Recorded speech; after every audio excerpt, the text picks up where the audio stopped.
थेट पंतप्रधान नरेंद्र मोदी येतात, मार्गदर्शन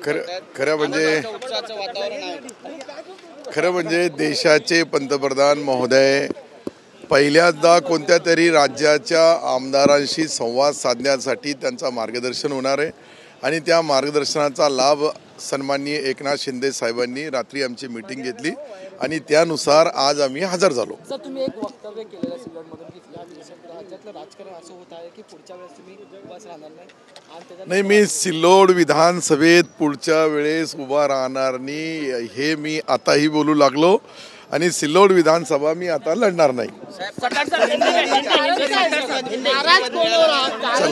ना नाराज कोणीही नाही ना. नेमकं कारण आता 64 वर्ष वय झालं, 5 वेळेस मी आमदार राहिलो. आता कुठंतरी वयानुसार पुढचे निर्णय काय घेतील सन्माननीय मुख्यमंत्री महोदय जो निर्णय घेतील तो निर्णय मान्य राहील.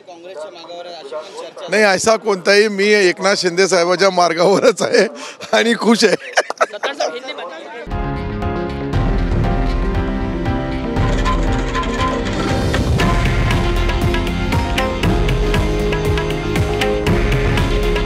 हे आहे देशातील नंबर 1 न्यूज नेटवर्क आणि आपण पाहत आहात TV9 मराठी. काळजी तुमची, हित महाराष्ट्राचं.